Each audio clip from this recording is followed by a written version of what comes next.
breaking news. Ukraine boosts artillery with RCH-155 arrival. It is Monday, February 2, 2026. The battlefield rules just changed. The ghost gun that doesn't need to stop to kill has finally arrived on the front lines. Subscribe to Defense Reports, your go-to source for timely, in-depth military and defense reports. I'm Alex. Join me with Arya in the latest podcast by Defense Report for a sharp, no-nonsense breakdown of the latest in global defense news, military technology, and strategic developments. And today we're going to cover, well, something we've been waiting on for a long time. It feels like years, really. Reports are now confirmed. The first battery of RCH-155 howitzers is active. They're in the Donbas. This is a huge milestone. We're talking about a piece of tech that its maker, KNDS, claims will, and I'm quoting here, fundamentally shift the geometry of artillery warfare. It's a big claim, and the real question is always whether the glossy brochure matches the reality on the ground, the mud and the chaos of the front line. And that's exactly what we're going to dig into. Because this isn't just another truck with a gun bolted on. I mean, we're talking about a system that promises something called Shoot and Scoot 2.0. Right. The claim is it can fire a shell and drive away before that shell even hits the ground. And the wild part, without ever coming to a complete stop. If that's true, it just breaks the entire timeline for counter-battery fire. It completely upends it. It creates a capability gap that right now Russian forces really have no answer for. The math they use for counter-battery radar, it becomes almost useless. We're also going to get into its hunter-killer mode, which sounds frankly terrifying. Yeah. A long-range howitzer that can take on tanks directly. Like a sniper, yeah. And maybe the most critical piece for Ukraine right now, the manpower revolution. How this massive machine can be run by a crew that's smaller than what you'd fit in a Honda Civic. That efficiency might be even more valuable than the firepower itself. It's all connected. Efficiency, survivability, and a real-world test of this whole medium forces idea in a high-intensity war. This deep dive is all about how this German tech might just tilt the ground war, and why countries like the UK and Germany are betting billions on it. Okay, so let's start with the hardware. The pictures are out there. We've seen them rolling into Ukraine. It looks, well, it looks like a Frankenstein's monster in the best possible way. It really does. You're looking at a hybrid of two incredibly proven systems. KNDS basically took the chassis of the Boxer 8x8 armored vehicle, which is, the gold standard for NATO wheel mobility, and they slapped an automated turret from the PZH-2000 on top. And the PZH-2000, that's the tracked howitzer that Ukraine has been using for a while now, right? The one everyone says is the most accurate gun out there. The very same. It's a phenomenal weapon, but it has its drawbacks. It's heavy, it's tracked, and it needs a lot of maintenance. If you want to move 300 kilometers, you're putting it on a train or a huge truck. Which takes time. And in this war, static targets are dead targets. Exactly. So the RCH-155 puts that same lethal 155 millimeter gun onto wheels. It can do 100 kilometers per hour on roads. It's got a 700 kilometer range. It can drive itself from the Polish border to the front, do its job, and get out. No logistics train needed. But there's always a trade-off, isn't there? Wheels are faster on roads, but they're usually less stable for firing a giant cannon. That's the historical trade-off, yes. But that's where the magic of this system comes in. So are we sacrificing punch for all this mobility? Not a bit. It's firing standard NATO 155 millimeter ammunition. With regular shells, you're hitting targets 40 kilometers away. Okay, that's solid. But then you get the VLAP rounds, the velocity enhanced ones, and that pushes out to 54 kilometers. Right. And with the guided Volcano rounds, you're hitting precision targets 70 kilometers away. 70 kilometers. That puts you well outside the range of almost all Russian counterfire. But other systems have long range, the French Caesar is wheeled, the Swedish Archer. Why is everyone treating the RCH-155 like this huge generational leap? It comes down to two things: automation and crew protection. Take the Caesar, it's a great system, it's done well in Ukraine. But to fire it, the crew has to get out of the armored cab. They're exposed. Shrapnel to drone. Exactly. With the RCH-155, the turret is completely unmanned. The crew, the actual human beings, they never leave the armored safety capsule at the front of the vehicle. Okay, that brings us to the part that has everyone so excited and maybe a little skeptical. Firing on the physics is physics, right? Artillery needs to stop, put down these huge stabilizer legs. Outriggers, yeah. Right, outriggers, to absorb the recoil, otherwise the whole thing flips over or the shot goes completely wild. How does this thing fire while it's literally rolling on rubber tires? That is the engineering marvel. It has no outriggers, none. It relies on this incredibly advanced active suspension system that's tied into the fire control computer. So the computer knows the truck is bouncing around. It knows everything. The terrain, the speed, the wind, the exact oscillation of the suspension. The gun itself is stabilized, kind of like a tank's main gun, but for a much, much bigger recoil. The computer just waits for that perfect millisecond where the chassis is stable enough, calculates the compensation for the forward momentum, and fires. But can that really be accurate? I mean, if you're driving at 30 kilometers an hour and shooting at something 40 clicks away, a tiny error at the barrel is a miss by hundreds of meters downrange. The trials show accuracy is comparable to static firing. Yeah. And you have to understand the tactical advantage this gives you. Think about the counter battery radars in the Donbass. Right, the Zoo-1 or the Cobra Ray systems. They see the shell in the air, trace it back to the source. And it happens in seconds. The moment that shell leaves the barrel, a clock starts ticking. A normal shoot and scoop means stopping, firing, packing up, driving away. Even with a great crew, that takes minutes. Minutes you don't have. The RCH-155 just changes the whole equation. It gets a fire mission while it's on the move. The turret turns, it fires 1, 2, maybe 3 rounds, and it just keeps driving. It never stops. So the vehicle is gone before its own shell even lands. Exactly. By the time the round hits the target, the RCH can be a kilometer away from where it fired. The enemy radar works perfectly. It tells them exactly where the shot came from.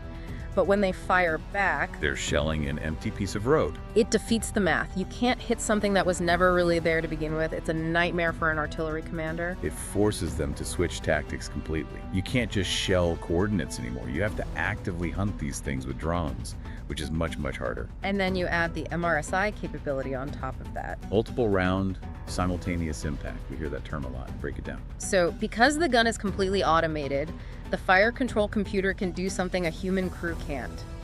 It fires the first round at a really high, steep angle. Then it lowers the barrel and fires the second round a bit flatter, the third even flatter. So they're all taking different paths to the target. Different arcs, different flight times.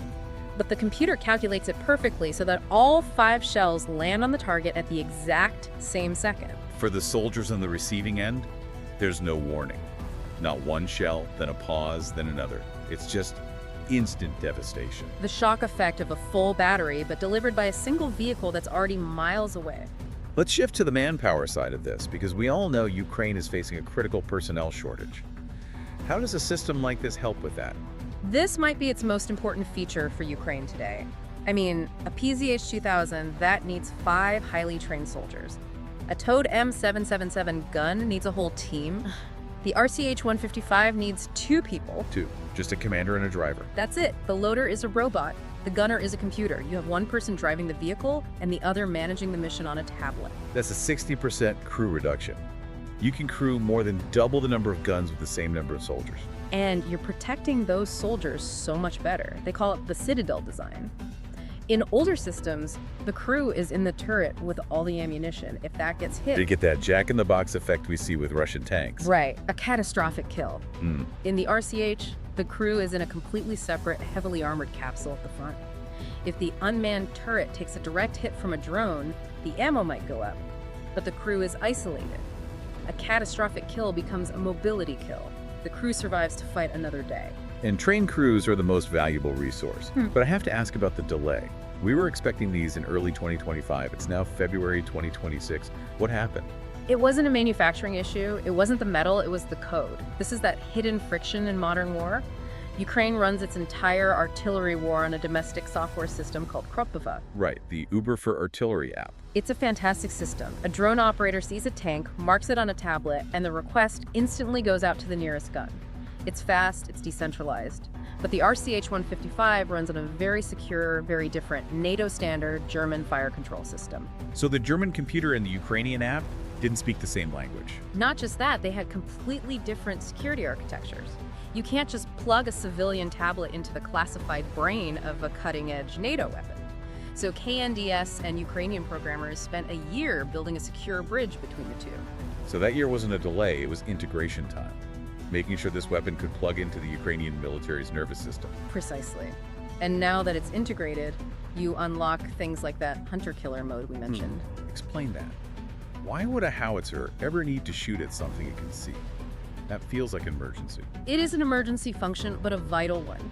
In a fluid battle, if the lines break, you need to be able to defend yourself. The RCH has high-tech optical and thermal sights. It can lower that massive 155mm gun flat and engage a tank or a fortified position directly out to almost 2 kilometers. At that point, it's a 35-ton tank destroyer. A tank destroyer firing a 155mm high-explosive shell. It's a get-out-of-jail-free card if the crew gets ambushed. And to avoid getting ambushed, they have this CETAS system. I read it's like transparent armor. It's a situational awareness tool. Instead of tiny periscopes, it uses cameras all around the vehicle to stitch together a 360-degree view on screens inside the capsule. The crew can basically see through the armor, spot a drone or infantry sneaking up on them.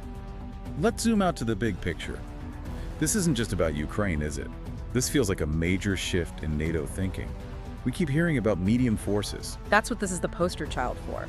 For decades, NATO planned to defend Germany with heavy, tracked tanks like the Leopard 2. But modern war requires moving forces across the continent fast.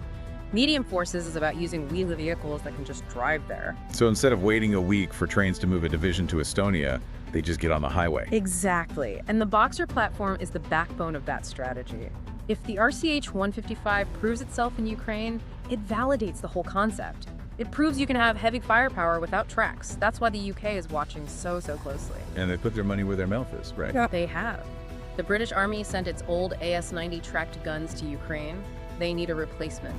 They've already signed a deal for RCH-155 demonstrators. If this works in the Donbass, you can expect a massive order from the UK. And what about Germany, the country that makes it? Germany is finally waking up. The Bundeswehr has a framework deal for up to 500 of these things. They've placed firm orders for over 80 already. We're talking contracts worth billions of euros. It signals a serious long-term rearmament. But the irony here, the thing that really stands out, is that Ukraine is the very first country in the world to actually use it in combat. It's completely unprecedented. Normally, a country develops a weapon, keeps the best version for itself, and sells an order model abroad. Here, the sheer urgency of the war meant Ukraine got serial number 1 right off the production line. So the Ukrainian crews are basically writing the user manual for the German army. They are writing the manual, finding the bugs, developing the tactics. The data coming back from the front this month, in February 2026, will shape how the German and British armies use this system for the next 20 years. It shows that Germany's support isn't just charity, it's a partnership.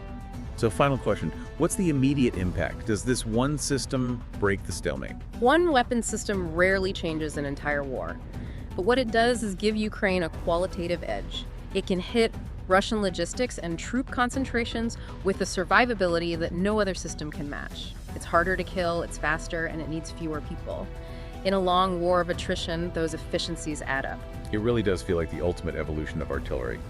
But looking at the automation, the unmanned turret, the robotic loader... You see where it's all heading. Where does this end? KNDS is very open about it. The system is already ready for remote control. The 2-person crew is really just there to drive and to authorize the firing. We are a software patch away from taking the humans out of the vehicle entirely. So, a completely unmanned artillery gun, just roaming the battlefield on its own. A robotic wingman. Imagine one manned command vehicle controlling 5 unmanned RCH-155s. They move autonomously, they fire, they resupply. That is a very provocative thought to leave us on. If this system works in Ukraine, are we seeing the last generation of human gunners? We just might be. The era of the ghost gun has arrived, and soon it might be an actual ghost. No one inside at all. We will be watching the reports from the Donbass very closely. You've been listening to Defense Report by Alex and Arya, where we analyze the latest in military strategy, global defense, and advanced weaponry. Subscribe to Defense Reports, your go-to source for timely, in-depth military and defense reports. We'll catch you next time.